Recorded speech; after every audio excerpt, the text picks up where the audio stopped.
Nu, bet čia jau kaip tokia literatūros, kaip sakoma, bet dabar pats apžiūrėdamas savo darbus galvoju, esu kažkoks toks, nu, kaip dokumentalistas. Nu, yra fotografai dokumentalistai, tai aš gaunus kažkoks toks koležinis dokumentalistas.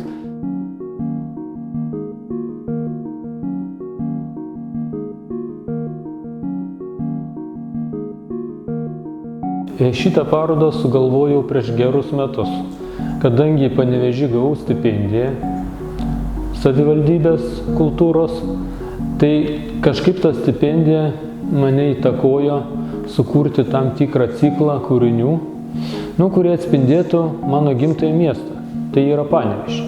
Ir kas inspiravo atsirasti konkrečiai šitos kūrinius? Buvo toks momentas, kad aš sėdėjau Panevėžio mieste vienoj kaviniai ir tiesiog žiūrėjau pro langą. Ta kavinė pas mus yra pačiam centre, kur yra mūsų miesto širdis, Laisvės aikštė. Ir žiūrėjau pro langą ir galvoju, sėdžiu aš dabar, žiūriu pro langą, kažkas prieš mane sėdėjo, kažkas prieš 10 metų sėdėjo, kažkada aš vaikas būdamas ten sėdėjau su tėvais ir kilo mintis, kad viskas keičiasi, o nesikeičia pastatai aplinkai, supantis tą erdvę.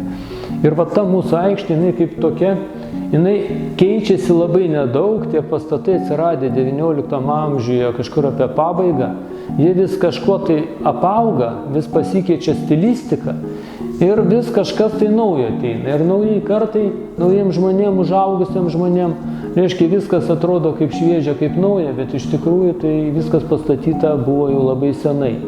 Ir ta aikštė mane taip inspiravo, kad aš pagalvojau, kodėl nesukūrus šitą ciklą, kuris atspindėtų tą praeities ir dabarties Panevėžį, kuriame aš augau, kur tom gatvėm vaikščiau, tam centre vaikščiau, kur vaikščiau į tas kavinės. Tos vietos primena tam tikrus gyvenimo epizodus mano. Ir tie epizodai dėl to ir pavadinime atsirado. Nes pavyzdžiui, vienam tarpsnėje aš pastebėdavau kažkokius vienus dalykus, kitam amžiaus tarpsnėje pastebėdavau kitus dalykus. Ir visa ta aplinka kito. Ir tikrai mano akise tas centras ir aplinka keitėsi labai daug kartų.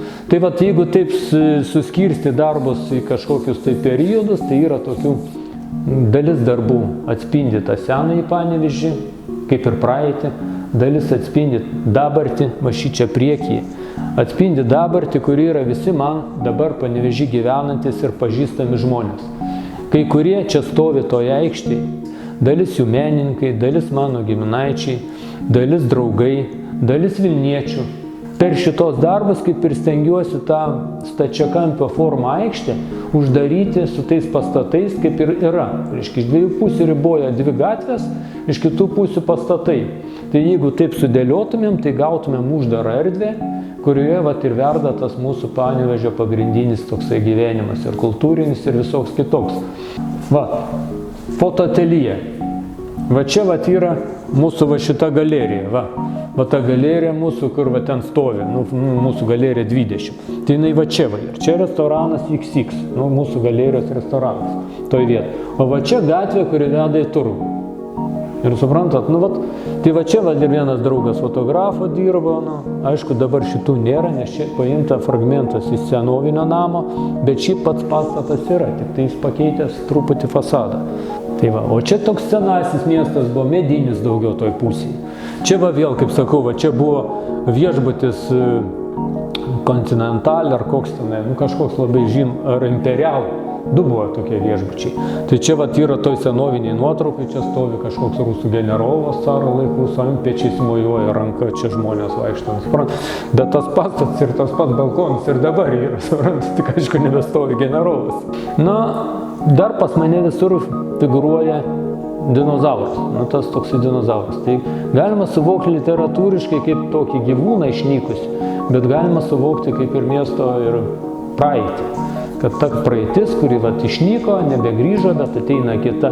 Dar galima suvokti kaip kažkokią grėsmę, kuri visada yra šalia mūsų, ypač šiam laikotarpį.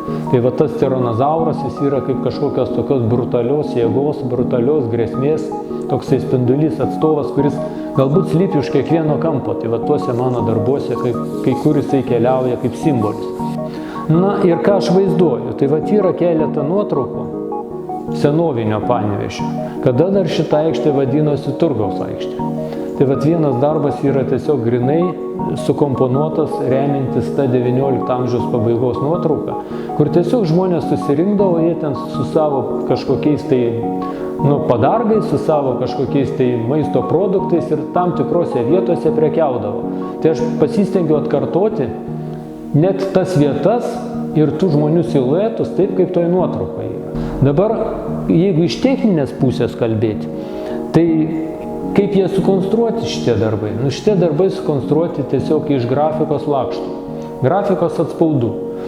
Tiesiog teko dirbti eilę metų irgi centre, Panevėžio kolegijai, buvau dėstytojas ir dėsčiau grafiką, dėsčiau medžio darbus. Ir studentai, aišku, atlikdami tos kūrinius, padarydavo daug tokio nekokybiško atspaudo. Mes tiesiog tos atspaudus kraudavom į tam tikras krūveles. Ir medžio raižinių atspaudai, lino raižinių, kardono raižinių. Atėjo laikas man juos tiesiog kažkur tai išmesti. Bet man pradėjus jo žiūrėti, kyla noras, o kodėl juos išmesti, kodėl negalima jų panaudoti kaip dažų, kodėl jų negalima panaudoti kaip tam tikrų kažkokių faktūrų, tekstūrų ir iš jų sudėlioti tas kompozicijas, tuos pastatus Panevėžio, tos figūras. Man tada reikėjo kažkokių tai veikėjų, kurie toje aikštėje vaikščiotų, atliktų tam tikrus veiksmą kažkokį. Tai tada ieškojau grinai irgi vėl per nuotraukas savo draugų, per pažįstamų, per kažkokios šventės, tiesiog tam tikrų kompozicinių elementų, stovinčių įvairiai žmonių, visokiose šventėse, prie kažkokių pastatų, savo albumų kažkokių. Ir juos tiesiog konstravau, bet yra, kaip jau ir minėjau, keli darbai, kuriuose tiesiog yra autentiškai atkartotos net vietos.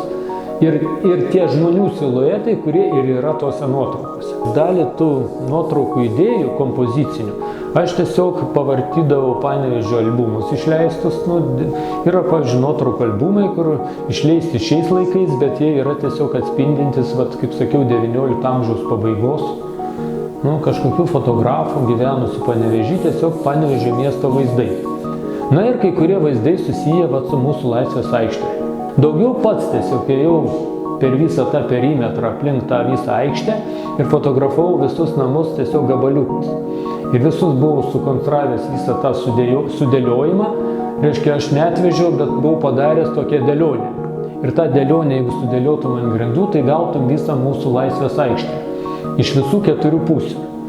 O laikraščiai irgi čia, jeigu tokia literatūriška pasaka, tai, pavyzdžiui, čia, kur yra tie rusiški tekstai, tai čia tiesiog buvo sukrauta krūva senų vadovėlių kolegijai. Jie tiesiog buvo jau nebetinkami naudojimai, nes jų ir pasenusios žinios, bet kažkas įdėjo daug energijos rašydami tos vadovėlius, kažkokius atradimus ten sudėjo savo.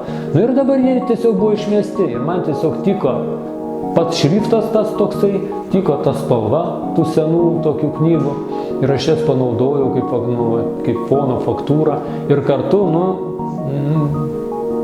po teisybei pasakysiu, iš Rusijos eina ta agresija, tai tas rusiškas tekstas, jisai neša ir kažkokią agresiją, kažkada galbūt nešė kažkokį mokslo šviesą, dabar neša agresiją, tai jis panaudotas tai pas mane. O kur angliški tekstai, tai čia iš vis juokingas variantas. Čia tiesiog teko būti tokioj kaviniai ir tiesiog burgerius pakavo į šitos laikraščius. Ir suvalgius burgerius su anūku, su žmona ir su dukra ir ten kilo noras, kodėl nepaprašius šitų švarių laikraščių su tais angliškais tekstais ir nepadarius iš jų foną ir nepadarius, neiliustravus kažkokiais tai tekstais. Tai visada, kai kažką darai, stengiuosi kiekvienam kažkokiam detaliai, medžiagoj pamatyti kažkokią prasmę, kur galima ją net pritaikyti, kad neišmesti tų senų daiktų, bet tiesiog juos prikelti naujam gyvenimui. Tai su šitais atspaudais taip ir buvo, galėjau aš juos išmesti, bet man jie tokie gražus buvo savo tom tekstūrom ir faktūrom, kad tiesiog kilo noras padaryti kažkokius darbus.